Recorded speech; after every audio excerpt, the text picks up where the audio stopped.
I ain't never been good at math. I usually use my fingers to subtract or add. But something I know is greater, and I don't need no calculator, and that's a fact. 'Cause as long as 1 + 1 will equal 2, that's as long as I've been needing you. Bonjour tout le monde, j'espère que vous allez bien, que vous êtes en pleine forme. Aujourd'hui on est jeudi 11, si je dis pas de bêtises, et il est 9h20. Je vais déjeuner. Il fait pas beau. Juste en passant quoi, comme ça, voilà, je vous le glisse dans la conversation. On a de la pluie ce matin. On avait bon espoir de hier, mais là c'est mort. Donc là maintenant je vais déjeuner. Ce matin je vais manger des céréales, du granola. Je vais vous en parler de ce granola parce qu'il est pas mal. Du granola, des petits fruits avec les premières framboises du potager. Alors nous on a que des framboises orange, enfin jaune au potager. Enfin on a des framboises rouges aussi, mais les framboises jaunes sont beaucoup plus... il y en a beaucoup plus. En fait c'est une cochonnerie ça, je vous le dis. Ne mélangez pas vos framboises jaunes avec vos framboises roses. Quand on a eu notre potager, on a... Fermix, framboise jaune, framboise rose. Donc la première année ça allait, mais alors la deuxième année, toutes les framboises jaunes ont pris le dessus sur les framboises oranges et les framboises traditionnelles, et on n'a plus aucun framboisier rouge sur le parterre qu'on avait fait. On a dû faire un autre parterre ailleurs. Et Greg l'année dernière avait tout enlevé justement ces framboises jaune, parce qu'en fait j'avais eu mon père a une variété de framboises qui donne des grosses framboises qui sont bien fermes, bien charnues, parfaites pour faire des tartes à la framboise avec des belles framboises là. Et du coup on avait récupéré plein de rejetons de son framboisier pour pouvoir le mettre, et ben je pensais que cette année j'allais avoir des belles framboises. Maintenant celles-là sont revenues. Alors, franchement c'est une cochonnerie. Ne mélangez pas vos framboises jaunes et vos framboises rouges. Faites deux parterres complètement différents parce qu'elles prennent forcément le dessus. Alors elles sont bonnes, hein, mais visuellement elles sont plus petites et elles sont moins jolies quoi en fait qu'une belle grosse framboise rouge. Enfin voilà, c'est juste une question de visuel. Et elles tiennent moins bien à la conservation, faut vite les manger quoi en fait. Donc je vais manger ça avec un petit yaourt et du café, et je vais manger aussi un peu de cerise avec. Je vais essayer de pas tout manger parce que franchement c'est celles que j'ai achetées à Lidl, elles sont bonnes. Je voulais vous parler en parlant de Lidl d'un granola que j'ai acheté justement chez Lidl. C'est une nouvelle variété je pense parce que je les avais pas vues, mais en même temps moi ça fait 3 mois que j'ai pas fait les magasins donc voilà. C'est granola au chocolat et aux framboises. En fait j'ai été attirée par le packaging, par chocolat framboise, parce qu'on sait tous que chocolat framboise c'est trop bon hein. Et du coup j'ai vu le packaging, je me suis dit oh tiens c'est nouveau, et j'ai regardé la compo. Et quand j'ai vu la compo je me suis dit ouh, ils ont fait fort chez Lidl. Je vous explique. En fait, c'est un granola sans huile de palme, sans sirop de glucose. En fait, dans ce granola, il y a... je vais vous dire les ingrédients. Donc, flocons d'avoine, flocons de blé, sirop de date, fait avec 100% de date, fibres de racine de chicorée, farine de riz, graines de tournesol, poudre de cacao, chocolat noir et framboise lyophilisée. Et c'est tout. Donc, en fait, dedans, il n'y a pas de sucre autre que le sirop de date qui est un sucre naturel, et il n'y a pas de gras en fait dedans. Donc compote clean, et franchement il est bon. Il n'est pas très sucré mais il est bon. Après à vous de voir si vous aimez les granolas bien sucrés, mais franchement ouais, et puis il est bien croustillant et tout, ouais, top. Il y a deux variétés je pense. Il y a une variété comme ça avec des fruits secs aussi. Ouais. Parlant de nourriture, je voulais faire un petit point avec vous sur mon alimentation. En ce moment je reçois pas mal de commentaires en me disant mais tu n'utilises plus du xylitol ou des farines un peu spéciales et tout. En fait ce qu'il y a c'est qu'avec le confinement et les magasins, enfin on a limité nos déplacements pendant le confinement, et encore maintenant hein, vous le voyez on fait pas énormément de magasins et tout. On centralise tous nos achats en fait sur le même magasin pour éviter, parce que je trouve que au plus on fait de magasins, au plus il y a de risques de propager la maladie et de la ramener à la maison. Bref, ça c'est mon avis perso, mais du coup avec le confinement on a limité nos achats, et comme vous on a subi les restrictions, les pénuries, donc pénurie de farine, pénurie de riz, pénurie de pâtes, donc on a dû revenir à des base, des aliments de base, ce qu'on trouvait en magasin, on faisait avec. Le xylitol, je le commande sur Amazon, vous savez, on pouvait plus commander sur Amazon, et puis j'aurais pas commandé même si on pouvait, pour justement éviter aussi cette propagation aussi du virus. Donc du coup, je suis revenue au sucre blanc. Et en fait, ces changements d'alimentation nous conviennent très bien, que ça soit à moi et aux enfants. J'ai l'impression qu'en fait d'avoir lâché cette pression qu'on avait mise sur l'alimentation, que j'avais mis sur l'alimentation, parce que la faute revient à moi, hein, et psychologiquement ça va beaucoup mieux, et dans mon corps aussi ça va beaucoup mieux. Je me ressens bien dans mon corps et je me ressens bien dans ma tête. Alors c'est lié, hein, quand on est bien dans sa tête avec tout ça, on est bien dans son corps. Et là, vous le savez, hein, j'ai eu des troubles alimentaires en fait, et du coup le fait d'avoir remis des restrictions, d'avoir fait l'amalgame sur certains produits et tout, je pense que ça les a, c'est que ça les a fait ressortir, et ça a été compliqué. Je ne pensais plus qu'à ça, etc., etc. Et là, avec le confinement, les pénuries, le fait d'être revenu à une alimentation traditionnelle, j'ai lâché toute cette pression et ça me convient beaucoup mieux. Voilà, donc petit point alimentation. Alors oui, je continue à faire attention, je fais attention aux matières grasses que j'utilise, je fais attention à la quantité de sucre que j'utilise, je consomme beaucoup de fruits, beaucoup de légumes, je privilégie tout ça, je privilégie le fait maison, pas de produits industriels chez moi, hein, vous le savez, les yaourts nature, voilà, qu'on aromatise nous-mêmes.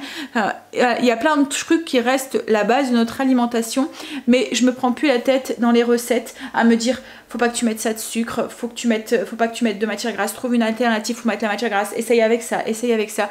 Non, voilà, je fais un gâteau, j'utilise du sucre, j'utilise la farine blanche, j'utilise du beurre, et puis je prends du coup beaucoup plus de plaisir à cuisiner, parce que voilà, il n'y a pas ce truc derrière, vous voyez, dans le fond derrière, à vous dire non mais ça tu peux pas, ça faut mettre ça, là, non. Pas de chichi, pas de machin, et je pense que vous le voyez dans mes recettes en ce moment, hein. Voilà, c'est de l'instinct, voilà, tout simplement. Alors j'essaye de rectifier de temps en temps quand je juge qu'il y a un petit peu trop de sucre ou quoi, mais voilà, je cherche pas l'alternative à me dire. Puis en plus ça change énormément la qualité le résultat du gâteau ou de la cuisine quand vous mettez pas de gras, quand vous mettez pas de sucre, quand vous utilisez telle farine. Puis à des moments le résultat du coup il est pas satisfaisant au niveau gustatif, vous n'êtes pas du coup satisfaite du résultat, que ça soit visuellement, que ça soit dans votre bouche, et du coup vous prenez moins de plaisir avec tout ça. Et le fait que tout ça c'est revenu normal, et je reprends du plaisir à cuisiner, je reprends du plaisir à manger, voilà, il y a plein de choses qui bénéfiques en fait dans tout ça, et du coup voilà, je pense qu'on va rester on va rester comme ça, j'espère. Donc voilà, donc du coup un petit peu, alors j'utilise encore, alors moi c'est du Sugarly que j'utilise encore, mais vous le voyez, hein, je l'utilise de moins en moins dans les recettes. Je l'utilise plus pour quand j'ai envie de sucrer quelque chose qui est juste pour moi. Je sais pas, mettons, je vais me faire voilà, un pomme cake le matin, je vais l'utiliser, ou pour mettre un petit peu alors mon yaourt c'est rare que je le sucre parce que j'aime le yaourt avec un petit peu d'acidité, mais quand je dois rajouter si j'ai envie d'un truc sucré là tout de suite, et je vais mettre du sucre dedans. Mon café aussi je le sucre avec parce que je bois énormément de café, donc si je mettrais du sucre normal ça ferait une quantité énorme. Et en fait là, pour vous expliquer mon ressenti, je fais un gâteau normal, lambda, avec du sucre, avec du beurre, avec de la farine normale. Donc il y a le gâteau, je vais prendre une petite part. Gustativement, je vais être rassasiée, je vais le trouver bon, visuellement il va être joli, donc tous mes sens sont satisfaits, et du coup je suis satisfaite et j'ai pas besoin d'en prendre une deuxième part ou une troisième part ou une quatrième part. Et puis en plus je crois que dans ma tête, c'est un gâteau normal, il n'est pas léger, vous voyez. Donc tu prends une part, et demain si t'en veux tu reprendras une part.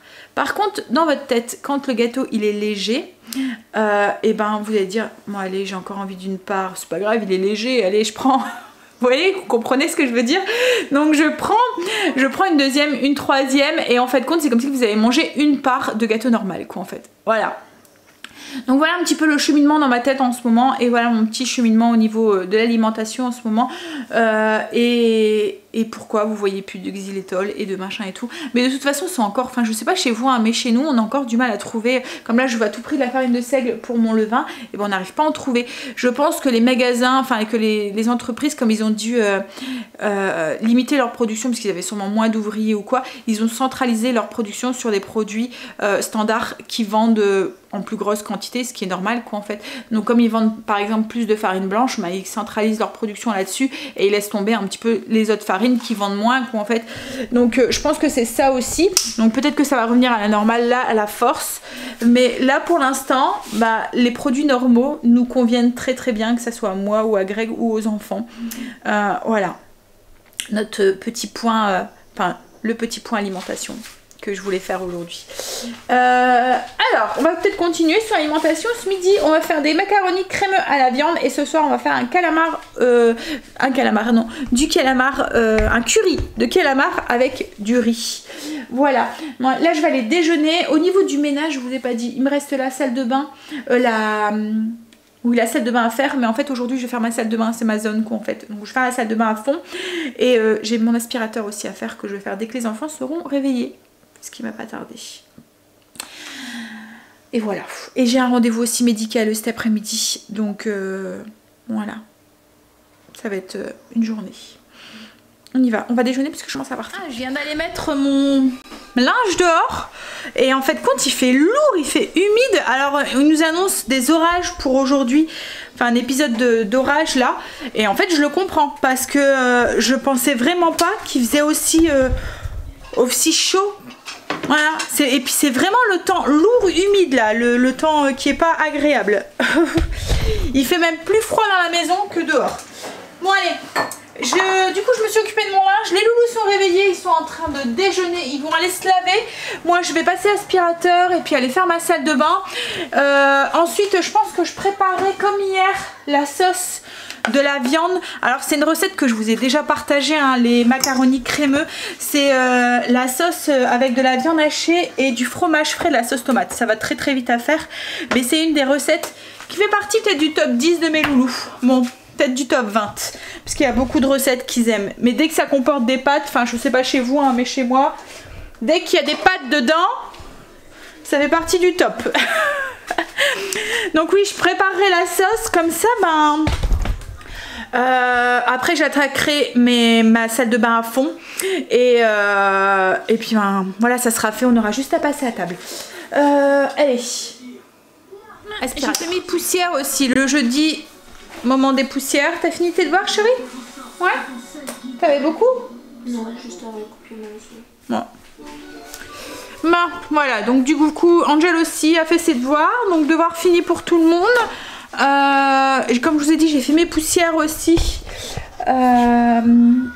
C'était mon blessing du jour. Donc j'ai fait les poussières du bas et du haut. Là je vais attaquer au niveau de la sauce pour les macaronis crémeux à la viande hachée. Alors la macaroni je pense que j'en ai pas trouvé, donc j'ai pris autre chose comme pâte. J'ai pris des penne, mais bon ça reste des pâtes, ça fera très bien l'affaire. Je vais préparer les ingrédients pour la sauce. Je vais vous remontrer vite fait comment on l'a fait.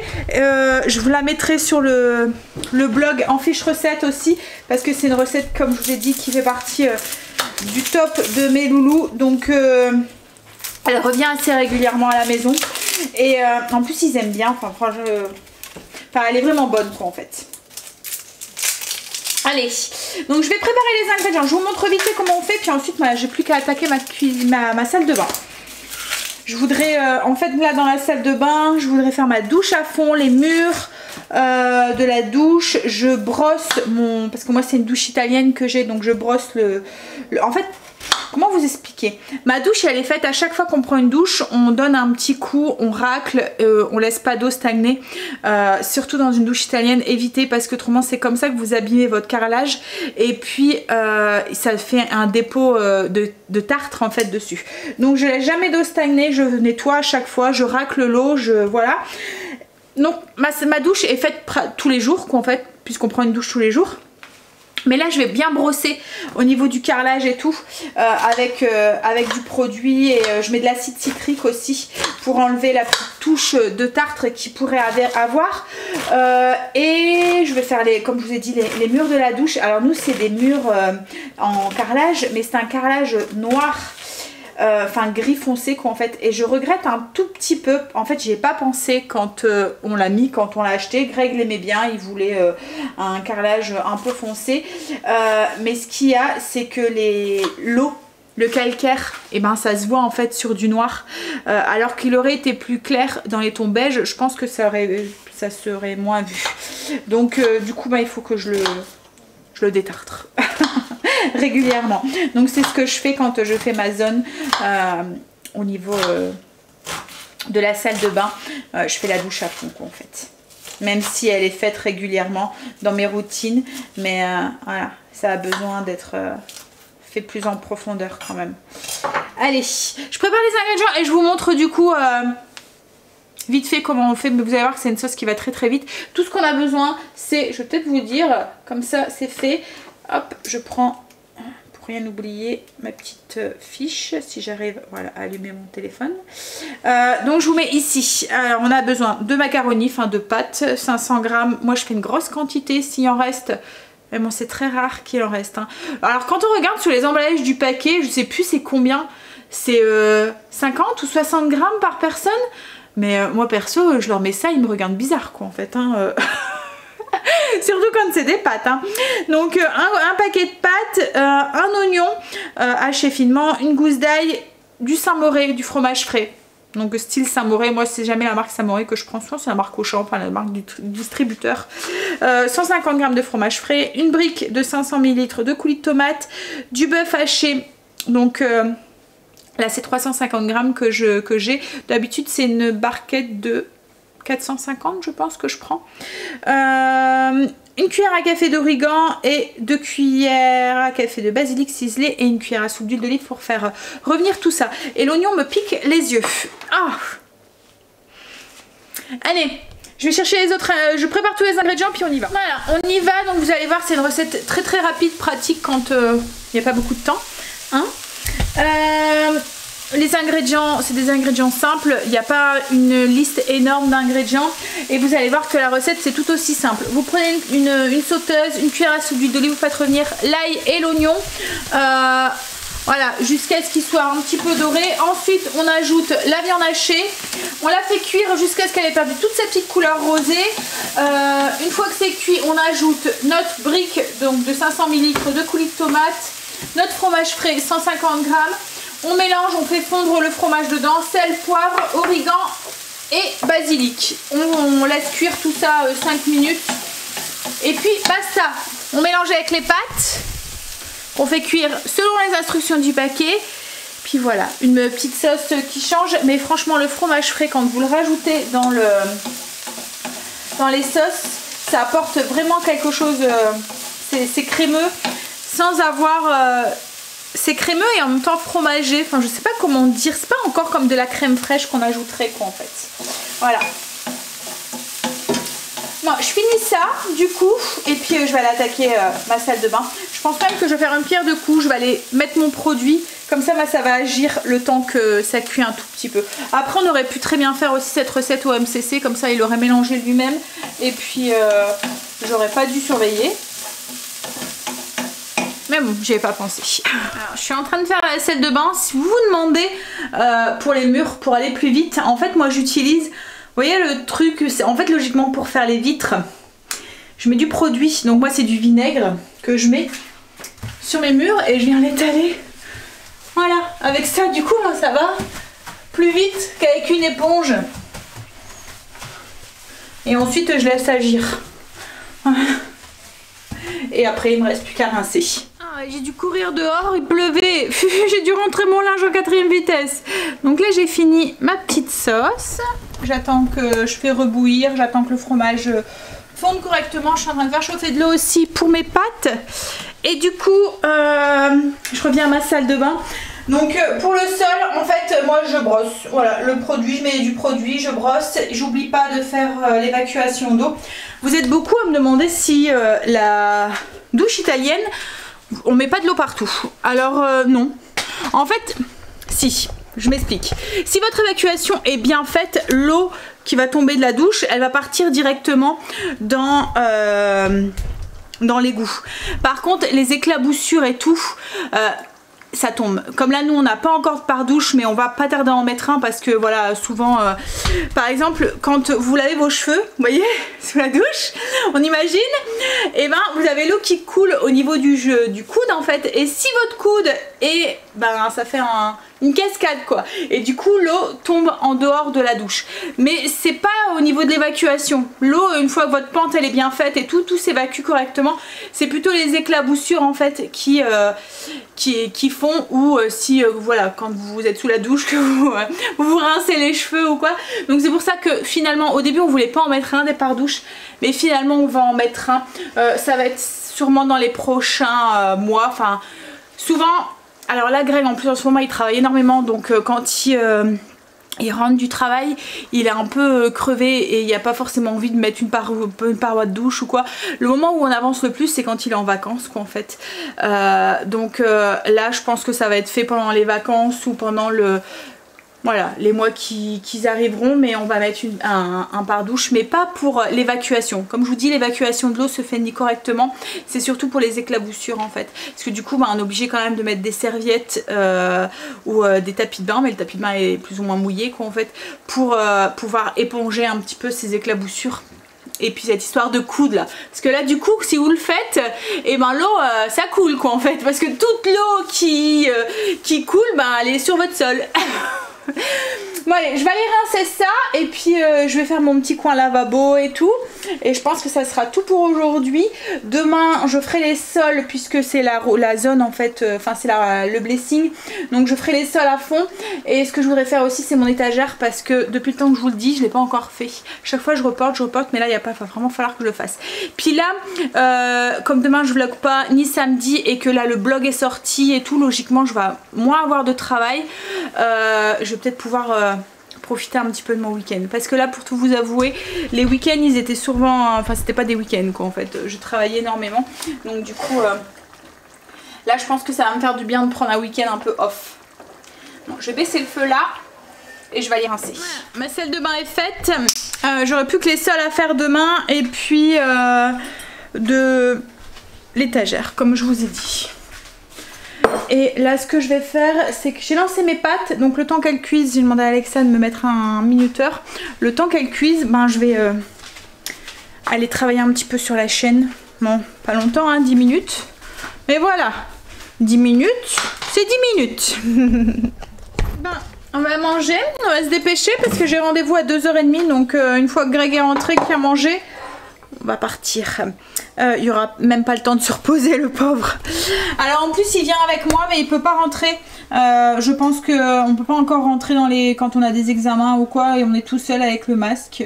Donc il vient avec moi parce qu'il aime bien m'accompagner. Voilà, on fait tout ensemble, vous l'avez remarqué. Oups là. Donc voilà le plat de pâtes. Et puis moi je vais manger avec un petit peu de salade. C'est la salade qui restait d'hier que j'avais pas assaisonnée. Je n'assaisonne jamais ma salade parce que à chaque fois il en reste, et si elle est assaisonnée on doit la jeter. Donc je mets la vinaigrette dans un petit pot et je la mets à table et on se sert directement dans notre assiette, parce que il suffit que Greg n'a pas envie d'en manger, que les enfants n'ont pas envie d'en manger, et ben après je jette la moitié de ma salade et j'aime pas le gâchis. Allez, on va se dépêcher à manger. On vient juste de rentrer, je devais faire pipi à mourir, c'était horrible. Ah, il est 5h30. J'avais rendez-vous à 2h30. Hein? Et en fait, ben, les toilettes et tout là-bas, tout est fermé. Bah, ce que je peux comprendre, hein. Mais du coup, oui. Ça fait trop du bien. C'est au tour de Chérie maintenant. Dans la voiture, on n'arrêtait pas. Ah, il va faire pipi, il va faire pipi. Hein? Urgence pipi. Ah. Bon, allez. Du coup, ben, comme je vous ai dit, il est même 18h20 en fait. Oh. En plus quand on a voulu revenir, je sais pas ce qu'il y avait, mais il y a eu on avait la poisse en fait. Vous voyez ces moments où vous avez qu'une envie, c'est de rentrer parce que vous devez aller faire pipi pressé, et qu'en fait ben il y a un accident sur la route, donc la route elle est bloquée, vous êtes obligé de faire demi-tour, et puis à un autre endroit, je sais pas, il y avait une réunion de flics. Une réunion de policiers, je sais pas ce qu'il y avait eu ou quoi, mais il y avait plein Voilà, donc du coup 2 fois on a dû faire demi-tour. On avait la poisse, on voulait pas qu'on rentre à la maison. Bon, je vais aller ouvrir la princesse. Puis du coup on va commencer à faire le repas parce qu'il est déjà l'heure. Alors on a ouvert la bouteille de ginger beer, elle a explosé. Enfin faut faire gaffe parce que c'est vraiment comme de la bière en fait, du champagne qu'on aurait moussé. Alors là c'est comment? C'est du kéfir avec des bulles. Non. Enfin, moi j'aime bien le kéfir donc. Mais c'est bon. Moi j'aime bien. Et vous avez pas le piquant en fait. Oui, c'est un peu fermenté, c'est sûr. Il n'y a pas le piquant là. On sent pas trop le piquant du gingembre. On a la saveur du citron, vous voyez, le citronné du gingembre. Le goût du gingembre, on n'a pas ce piquant. Moi, c'était ça qui me faisait peur en fait. C'était le fait que ça arrachait la bouche. Mais là, c'est pas le cas. Bon, allez, on prépare les ingrédients du coup pour ce soir. Ce soir, c'est des calamars. Un curry de calamars avec des petits pois. Donc, on prépare les ingrédients. Ça va aller vite. Greg vient de couper un oignon. Il pique aux yeux, mais c'est horrible. C'est un gros sac que j'avais acheté d'oignons à grands frais. Et ils arrachent quand vous les coupez. Ils piquent bien. Alors, on y va du coup pour les ingrédients du curry de calamar. Vous allez avoir besoin bien sûr de calamar. Alors moi, c'est du calamar surgelé que j'ai acheté. C'est en lanière, comme ça on dirait des frites en fait de calamar. Il était surgelé. Donc là, je vais juste le faire sauter un petit peu dans de l'huile d'olive, dans une cuillère à soupe d'huile d'olive, juste le faire sauter. 300 g de petits pois, je suis en train de faire chauffer de l'eau. On va faire cuire les petits pois un petit peu à l'eau. On va avoir besoin d'un oignon émincé, 2 gousses d'ail qu'on va émincer aussi, une cuillère à café de pâte de curry rouge. Vous pouvez le remplacer par un autre curry si vous voulez. Je mets qu'une cuillère à café parce que il pique. Donc si je veux que ça soit mangeable, voilà, faut pas que j'en mette de trop. Du sel, du poivre, du coulis de tomates et puis à la toute fin, on rajoutera aussi un petit peu de crème. Donc là, ce qu'on va faire, c'est qu'on va faire cuire nos petits pois quelques minutes dans de l'eau chaude salée et on va faire sauter nos calamars pour les faire cuire. Alors ça cuit de peur les calamars, hein. Ça cuit très vite. Faut pas trop les faire cuire parce que souvent on dit que le calamar a un goût caoutchouteux. Et en fait c'est parce qu'on l'a fait trop cuire. En fait le calamar c'est soit vous le faites très peu cuire ou soit vous le faites cuire très longtemps pour qu'il retrouve sa tendreté. Sa tendreté, ça se dit? Enfin, bref, vous m'avez compris. En fait c'est soit on le fait cuire très peu ou soit on le fait cuire longtemps. Voilà, parce que si il est... j'allais dire trop cuit, non, mais si vous dépassez un stade de cuisson en fait, bah, il va devenir tout caoutchouteux et si c'est ça, bah, laissez-le cuire encore pour qu'il retrouve sa consistance un peu plus tendre.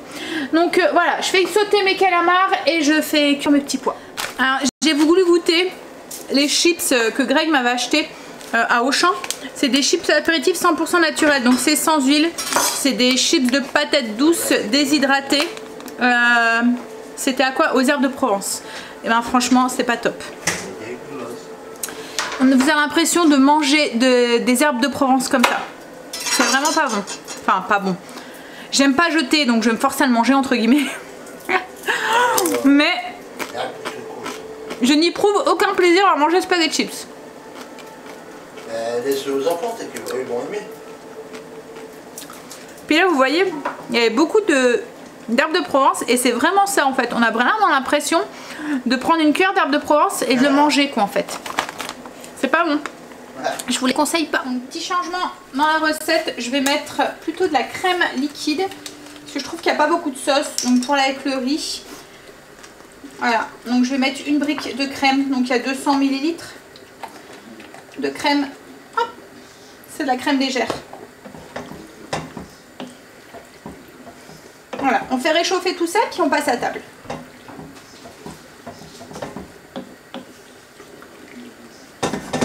On va passer à table. C'est une idée où il fait chaud dans la maison? Il fait chaud, hein? Non? Il fait lourd, il fait malsain en fait. Mais dehors c'est pareil, comme je vous ai dit tout à l'heure, on a l'impression qu'il... Pourtant il fait pas beau, hein, mais... Et puis il fait pas super chaud, mais l'air est moite. Enfin je sais pas, c'est bizarre. Je vais allumer parce que vous n'allez pas voir grand chose.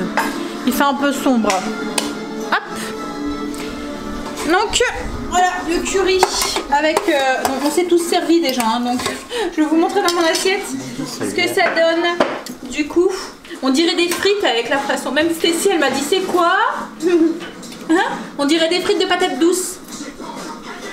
Donc calamar avec la petite sauce, donc avec la crème et le coulis de tomate et le curry. Et puis avec du riz. Voilà, et moi je vais mettre un peu de citron vert dessus. Bon allez, moi je pense que je vais vous laisser parce que j'ai rien fait du coup cet après-midi. Le fait qu'on a passé l'après-midi à l'extérieur, j'ai pas commencé à monter le vlog, j'ai même pas tapé les fiches recettes et tout. Donc je vais avoir du travail ce soir. Donc je vais vite manger, vite aller prendre ma douche, mettre mon pyjama et me mettre sur le PC pour travailler un petit peu. Donc du coup demain je ne vlog pas, vendredi. Demain on est vendredi hein. Oui. Donc demain vendredi je ne vlog pas, ni samedi. J'essaierai de vous filmer des petits trucs sur Insta. Je sais pas s'il y aura énormément de cuisine ce week-end puisqu'on n'est pas là samedi de toute la journée. Demain je pense que j'avais prévu 2 recettes. Il y en a peut-être une. Peut-être celle de demain soir que j'essaierai de vous partager. On verra. Donc voilà, au pire vous les retrouverez sur le blog. Vous savez maintenant où est-ce que vous devez aller. Je vous fais des bisous et je vous dis à demain sur Insta. J'essaye de vous partager un petit peu, promis. Bye, bisous. 5 is 10, girl, my love will never end. Gonna hold you like it's 10 of me. Gonna love you till infinity.